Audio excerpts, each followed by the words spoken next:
ပရိစ္ဆသမုပ္ပါဆိုဒီမှာအကြောင်းနဲ့အကျိုးဆက်ဆက်ဖြစ်ပေါ်ပုံသဘောတရားကိုဖော်ပြတဲ့ဗုဒ္ဓမြတ်စွာဘုရားရဲ့အလွန်အရေးကြီးတဲ့အဆုံးအမတရားတော်ဖြစ်ပါတယ်။ဆင်းရဲဒုက္ခသစ္စာဖြစ်ပေါ်လာခြင်း၏အကြောင်းရင်းများနဲ့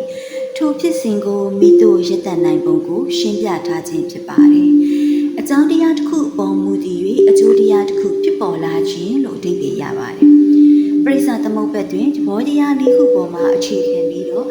တည်ဆောက်ထားပါတယ်။နံပါတ်3ဤအကြောင်းရှိသောကြောင့်ဤအကျိုးဖြစ်၏။ဤအကြောင်းမရှိသောကြောင့်ဤအကျိုးမဖြစ်။ဤအကြောင်းချုပ်ငြိမ်းသောကြောင့်ဤအကျိုးချုပ်ငြိမ်း၏။ဤအကြောင်းဖြစ်ပေါ်သောကြောင့်ဤအကျိုးဖြစ်ပေါ်၏။ပရိစ္ဆသမုပ္ပါတွင်တစ်ခုနှင့်တစ်ခုဆက်ဆက်တဲ့အင်္ဂါ12ပါးသို့မဟုတ်နိဒန်း12မျိုးရှိပြီး၎င်းတို့သည်ဘဝတန်တရား၄ပုံကိုဖော်ပြထားပါတယ်။အဝိဇ္ဇာပစ္စယသင်္ခါရပစ္စယဝိညာဏဝိညာဏပစ္စယနာမယူပံနာမယူပပစ္စယတတ္တယေတနာတတ္တယေတနာပစ္စယဖတ်တပစ္စယဝေဒနာပစ္စယတဏပစ္စယဥပါဒာနဥပါဒာနပစ္စယဘဝပစ္စယဇာတိပစ္စယဇယမရဏတောကပရိဒေဝ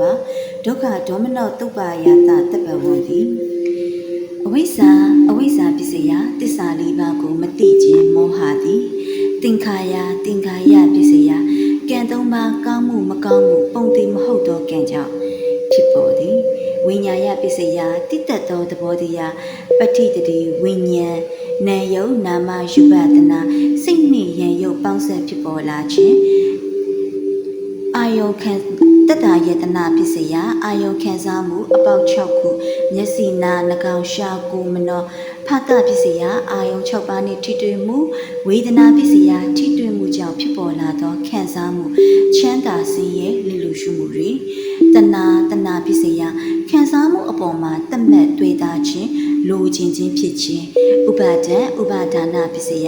တတ်မှတ်မှုဆွဲလန်းမှုတို့သည်ဆွဲကင်မှုတို့အဖြစ်တို့ပြောင်းလဲသွားပြီးတော့ဘဝပစ္စယကံနှင့်ပတ်သက်သောဖြစ်တည်မှုကမ္မဘဝတို့သည်ဇာတိပစ္စယနောင်ဘဝ၌ပြန်လည်မိပါခြင်းဖြစ်ကုန်၏ဇယမရဏအိုခြင်းနာခြင်းတည်ခြင်းဆိုတဲ့